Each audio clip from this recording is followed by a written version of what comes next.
I love summer. It's just that perfect time of the year where you can just relax, disconnect, and enjoy your free time. But while I've been soaking up sunshine like a reptile, some poor souls are already prepping their school year. So let's take a break from our break and help them out, shall we? I'm João with Paperlike, and full disclosure, I'm not a student anymore. As some of my gray hair might have given away, I already graduated a few years back. And although this guy looks very happy, I can still remember how organized I was. Let's say I tried it all back then. I tried paper notebooks, taking my laptop to class, even printing my lectures in advance, and then tried to annotate on them. That really didn't work because I just lost them and then had to do it all over again. But now that I've been using an iPad for quite some time, I just wish I had one back then. Why, you would ask? Well, there are undeniable advantages to using an iPad for school. With each generation, the iPad becomes more powerful and more versatile, and when you pair it with this bad boy right here, an Apple Pencil, it becomes a powerhouse of a tool. Look, you can handwrite and type your notes, it's really great for multitasking, and if you need to use your MacBook for some specific tasks, your iPad can even double down as a second display. So, you got it. Flexibility is the word here. Note-taking apps are just great nowadays. With the best of them, you can switch between handwriting and type text pretty seamlessly, not to mention that it pretty much solves the problem I had back then. Instead of printing your lectures in advance, you can just keep them on the iPad and then annotate on them or alongside them, whatever you prefer. And hey, you really can't lose them. Besides that, the best note-taking apps give you a great toolbox to work with. You can choose between different pen types, pen colors, and even paper colors and paper formats. And note-taking aside, you can even download your textbooks directly into your iPad. That, if they're available in digital format, obviously. Not only does that save your back from carrying heavy weights around, but it also makes annotation a breeze. Highlighting, underlining, or adding notes directly to your textbooks has never been easier, making for a very interactive learning experience. And talking about interactivity, let's not forget about digital planning. With the iPad, customizing your schedule, setting reminders, or tracking assignments and tasks has never been as convenient. Of course, it's important to address some cons as well. The price point can scare off some of you, and rightly so. The iPad is a pricey piece of technology that needs to be seen as a real investment and not just as an added tool to your arsenal. Apart from that, there's definitely a learning curve to it. Apple products are very intuitive to use, but you'll need to invest some time into mastering all the iPad's features before you can take the most out of it. And let's be honest, using an iPad or a laptop for school represents some added screen time, so make sure to incorporate some healthy breaks to protect your eyes and stay active. Now, all things considered, I do believe that the pros largely outweigh the cons, so I would definitely recommend buying an iPad for school. Let's say I just bought an iPad.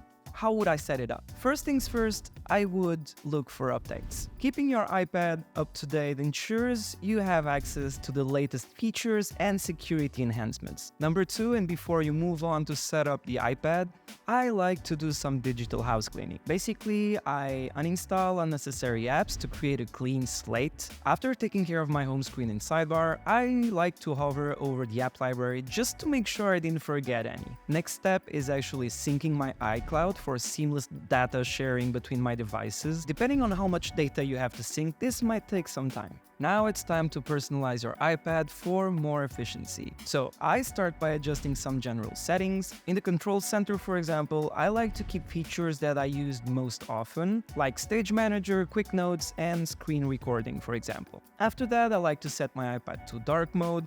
There is no reason other than my personal preference for this, and I also set all new apps not to go on my home screen, because I just like to choose what goes on there.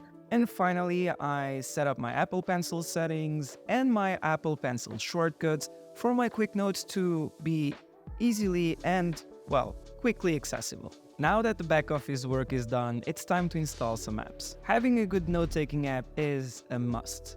And apps like GoodNotes or Notability are the front runners for a lot of digital note takers. These have all the tools for you to take notes, annotate PDFs, and come with various organizational tools to help you keep your notes very tidy and structured. Note that both come with a recording tool that allows you to record your teacher while you're taking notes.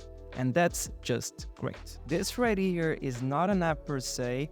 It's a shortcut to my digital planner. This is something that I use still today as a professional. It makes my digital planner so much easier to reach. If you want to create a shortcut like this one, it's fairly easy. You just have to open your Shortcuts app, tap on Good Notes, find a note you want to create a shortcut for, name it, and voila, it's done. Now, when I was a student, I was very active. I had extracurriculars, I had my studies, I took part to sports events as well. I definitely needed something to organize my life, to serve as a second brain. And for that, I would definitely recommend an app like Notion for managing your projects and just keep your life in check.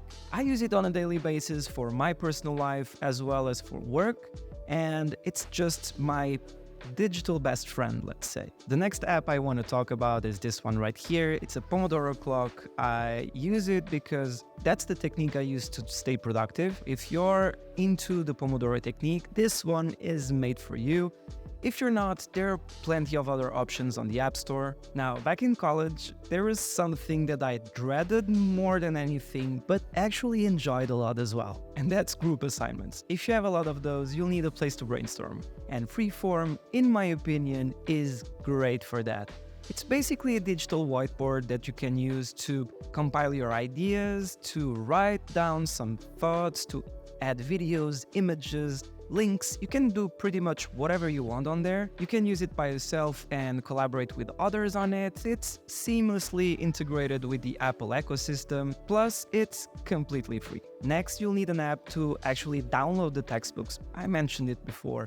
And for that, I recommend iBooks or Kindle, for example. And lastly, I have Spotify installed on all my devices because the right tune just puts me in the right state of mind. So now that I installed everything I need, I can finally create my personalized home screen. I personally love having a dedicated screen for every purpose on my iPad. It just helps me minimize distractions and have all my apps easily accessible. So for that, I create focus modes. And this is the one I'd use to study, so if you want to create something similar, let me show you how. First, create a separate screen. Get to wiggle mode and swipe until you get a blank screen. From here, you can just add your desired apps to the screen from the app library, as well as some useful widgets. I really like having a clock of some sort and my battery tracking widgets on screen, for example. Once you're done with this, make sure to hide this page from the normal view. Do this by holding into wiggle mode, hit the dots at the bottom, and deselect the page you just created. Then open your settings menu and select Focus.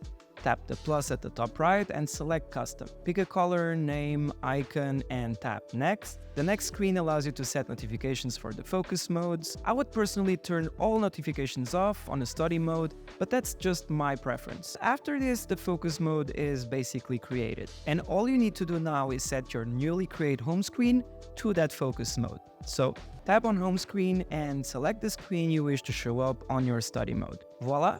The focus mode is done. Now, to make it even easier to access, I'd create a shortcut. For that, you'll open your Shortcuts app again, tap on the plus to create a new one, tap the search bar and look for Focus. Select Focus, then set this to on so this stays on until turned off. Then select the focus mode of your choice and it's done. One last thing you should not forget is to add your shortcut widgets to all your home screens. This will allow for quick access to all of them. And there you have it.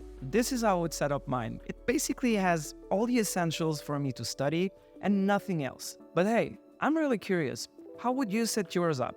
Would you add some other apps? Retract some other apps? What are the widgets you would use? Tell me in the comments. And this pretty much concludes my little iPad setup for students.